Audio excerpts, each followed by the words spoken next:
तो मुझे लगता है आज कालचक्र की बात करें तो सबके लिए देखना बेहद महत्वपूर्ण है। तो आज कहीं मत जाइए और देखते रहिए कालचक्र, क्योंकि बच्चों के भविष्य की चिंता तो सबको होती है।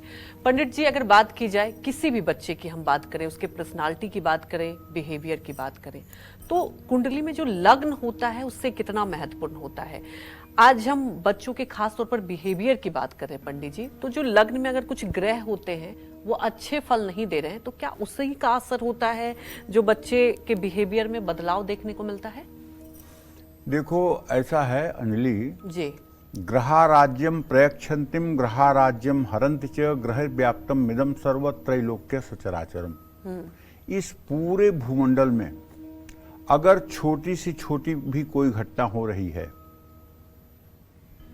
तो उसके पीछे कोई न कोई ग्रह जिम्मेदार है। अगर कोई राजा बन रहा है तो कोई ग्रह राजा बना रहा है, और कोई राजा से रंक बन रहा है तो कोई ग्रह बना रहा है। कोई सदाचारी है तो उसको ग्रह ने सदाचारी बनाया है, कोई दुराचारी है तो उसको ग्रह ने दुराचारी बनाया है। समझ रहे हो? तो जैसे आपने कहा लग्न जी, तो दर्शकों को बताना चाहूंगा कि जन्म कुंडली का जो पहला भाव होता है उसी को लग्न कहते हैं। पहला भाव, उससे क्या क्या विचार होता है?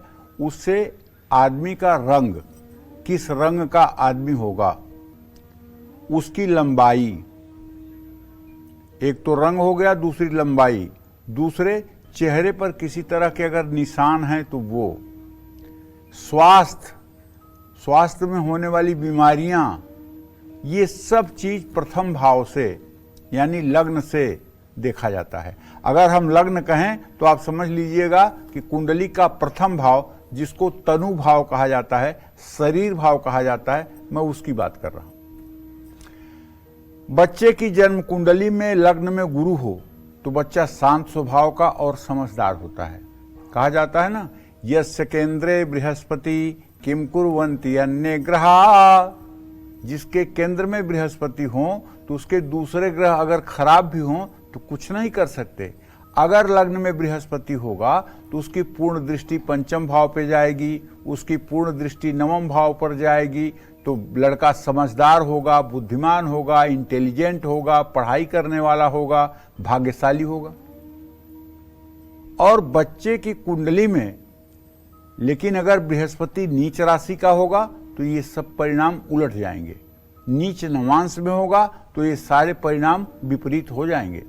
इसी तरह से बच्चे की कुंडली में लग्न में अगर सूर्य है तो उसे जिद्दी और क्रोधी बनाता है, लेकिन अगर मेष राशि का सूर्य है या सिंह राशि का सूर्य है तो आत्मविश्वासी तो होगा, लेकिन अनायास क्रोध करने वाला, चिड़चिड़ा नहीं होगा।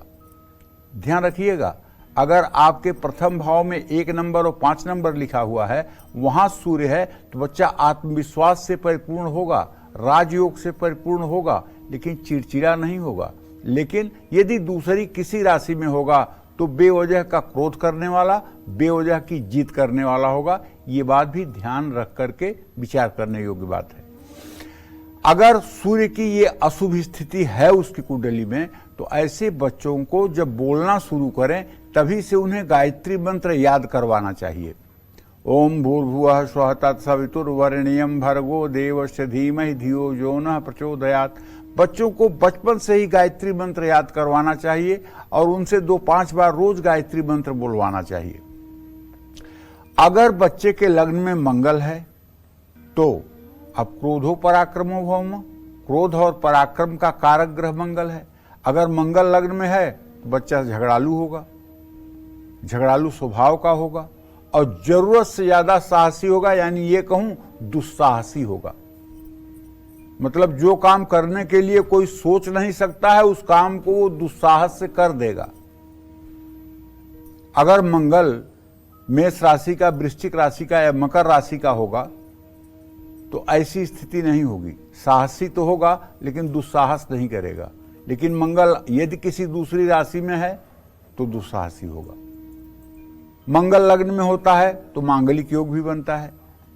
तो कहने का मतलब, मंगल अगर लग्न में अशुभ स्थिति में है, अशुभ स्थिति का मतलब कर्क राशि का अगर मंगल है तो बच्चा गुस्से वाला हो सकता है।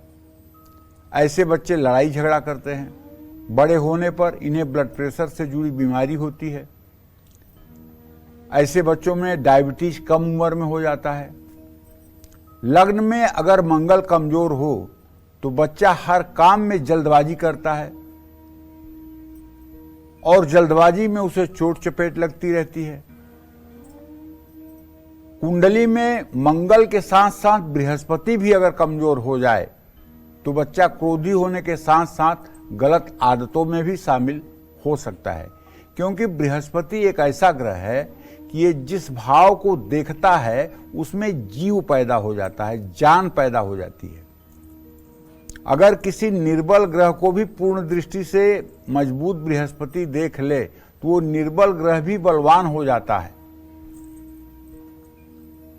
ऐसे बच्चों को जो बहुत ज्यादा जिद्दी हो गए हैं, बहुत ज्यादा झगड़ालू हो गए हैं, ऐसे बच्चों को किसी महापुरुष से काउंसलिंग की जरूरत होती है। इनको जीवन भर ऐसे बच्चों को हनुमान चालीसा का पाठ कराना चाहिए। बचपन से ही इनकी पूजा पाठ की तरफ स्थिति बनानी चाहिए।